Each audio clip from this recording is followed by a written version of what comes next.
films on video. One of the strangest films in recent years seems to be running strongly around the country, and its title is Eraserhead, one of the great masterpieces of surrealism. It's very disgusting images shot in a very crude way, in a very surrealistic way. And in the 60s, I think it might have been called a bad trip. Sometimes people want to go on one. It just makes them feel kind of creepy, and that's maybe what they're looking for. Okay.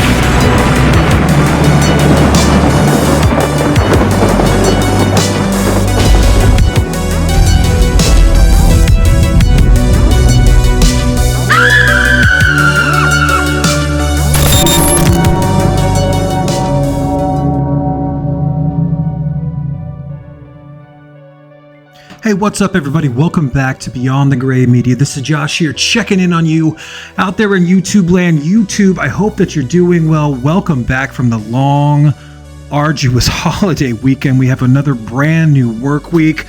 I was not going to check in with you guys tonight. I've been up there in the attic above me, bringing down the Christmas tree. All the fucking lights, everything, right? Scratch the hell out of my back. I'm just like up in the attic, trying to hand my little short, beautiful wife things, extending, stretching, sweating, gross.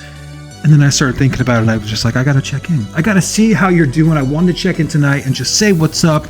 We had a pull up there for a couple of movies. Bone Tomahawk was on the list, Pink Flamingos, and the immortal, the often imitated but never ever seen again, David Lynch's 1977 masterpiece, masterstroke, whatever you want to say. This is flawless. This is art, expressionism, whatever you want to do, whatever you want to say it. This is my religion. I love Eraserhead so much. Happy to be here. Thanks for checking in with me wherever you are, however you found me. Let's be brief. I can rattle on about this movie for 2 hours, so let's try to keep it to 7 minutes, all right? Thanks for being here. David Lynch is my kind of weirdo. From my very first experience with his work, his films have always left me feeling a little bit woozy and questioning my surroundings and my moral existence. The first film I seen was the legendary Blue Velvet, and needless to say, it was remarkably effective with the unhinged Dennis Hopper Huff and Beaten Steel and Oxygen Tank and Flinty soundtrack and graphic nudity. But for me, a film that I can never get enough of, no matter the mood, is the 1977 midnight classic, the reigning, defending Eraserhead. When I say that word, I am transported through time and space to my high school years, smoking dope and drinking, trying to lasso the world and figure out an excuse to get me out of the next period. Eraserhead hit me like a ton of bricks. It was at a time when I was going out of my way to pursue movies that had legendary reputations as being some sort of total headfuck that were way off the beaten path, farther than something like A Clockwork Orange, which was at the time my gospel. Eraserhead has a plot, I guess, that's closer to a hellish hallucinogenic nightmare where time and space bend and meet in the middle for a smoke. The film opens with shots of some sort of distorted fleshy meatball spinning in space, where a sadistic train-looking conductor controls the frequency of the dreams and waking life of one Henry. The film follows Henry through his dull life of blight in some sort of apartment in a godforsaken industrial wasteland that exceeds the bare minimum of anything resembling creature comforts. No amenities, you feel me?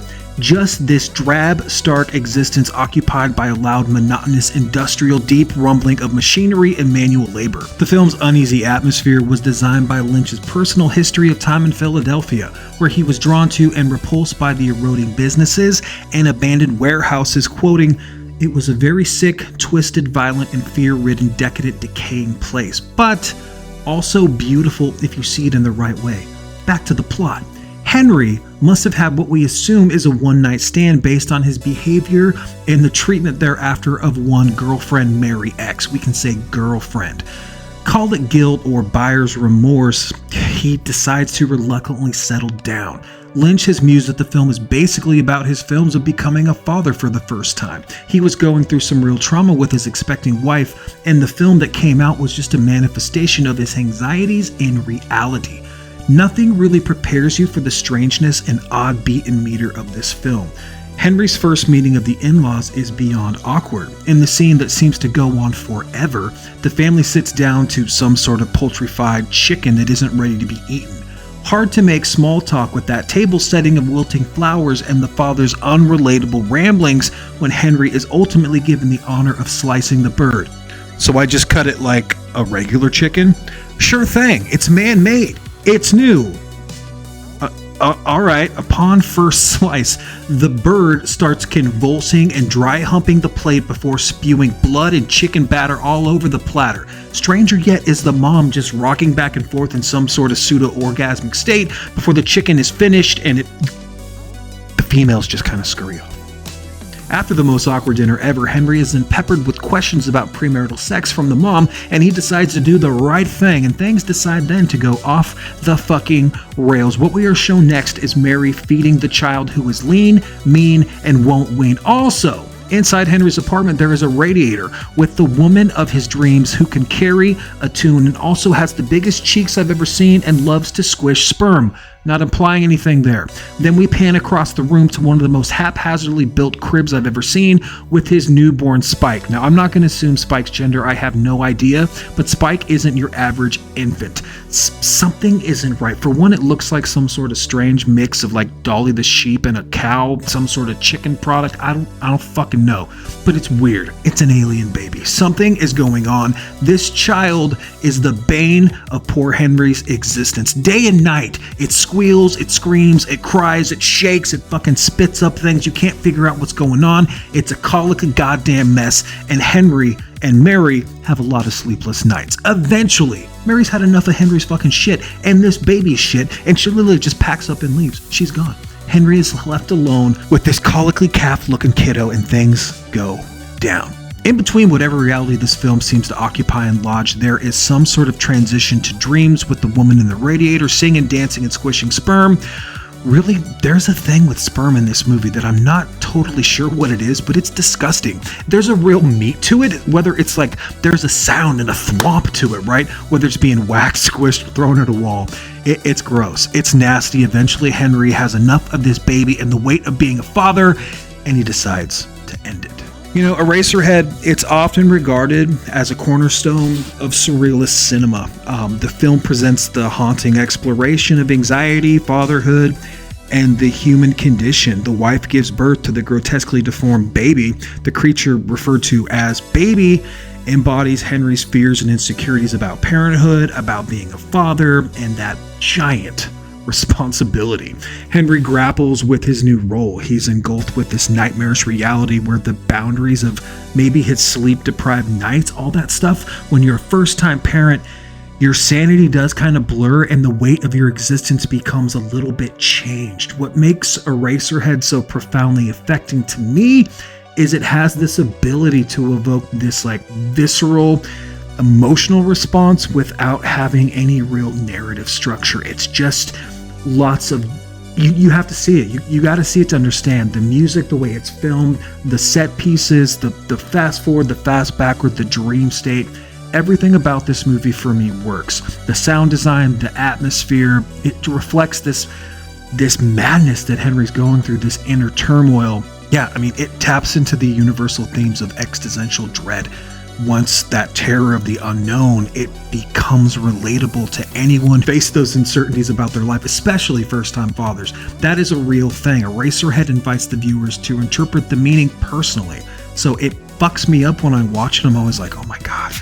The first time I seen it though, I just didn't know what the hell I was watching. It just got into my bones. It was probably the sound first where I was just like, this like industrial word, I was a big Nine Inch Nails fan too.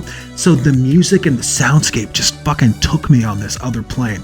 There was probably other things involved, but it just tripped me out, man. And then it would just like go between the dude kind of like running everything with that twisted face, the weird planet, the way that Henry's like half of the body's here and half of it's on the planet. You're going back in time. He's strangely walking. Now he's in his apartment. Now he's in the elevator. There's a girl who's like maybe trying to see if he wants a little something. Now he's got a picture of his girlfriend. Now he's at their house. Like, it's these weird, odd set pieces and time signatures that just fucking freaked me out, man. It was just way too heavy, way too much when I was younger. Watching it as a father now, it is an absolute trip. I'm not saying I agree with everything that happens with that quote unquote baby, but when he's just trying to like protect the thing at first, and he's like has to try to open it up because it just keeps coughing up this goddamn fluid. It's just like burning alive with the temperature, and this pus and stuff is coming out. So he's just kind of like trying to open up its chest, like open up the towel, and it just, oh my God, it's brutal, man. So yeah, Eraserhead for me, 10 out of 10. Like I said, I can watch this film anytime, any day. I love to watch this movie. I love it in the fall. I love it at all times. But you're falling, like if everyone else is in bed, you put this thing on in your easy chair, you crack a cold beer, you pour it into your Yeti, which keeps things ice cold, right? Or something like that. And you just sit back, you turn up the bass really, really loud, put your feet up and take a trip. This right here is the Criterion release. It's got Homeboy there in the window, kind of controlling space and time and everything that happens. Obviously, it's got sperm, right? You gotta have sperm. It's got a crazy booklet. It's got a photo of the bed where Henry makes his horrible decisions. The booklet itself, super cool, amazing photos. This is why I like Criterion right here. This is the real deal. I mean, if this was on 4K, I would buy it again 100%. This is one of my favorite films. So, nice little softbox. Criterion crushes this release. The sound, like, it just has this ability. Oh my God, I can't get it in. She said, has this ability to just kind of overtake the environment. I fucking love this movie. It's almost 1 a.m. now. I gotta go to bed. Thanks so much for being here. Let's check in next time. If you want to see more from me, please like, comment, subscribe, talk some shit down there. Follow me on social media. It's December. Let's make it a December to remember. Cheers.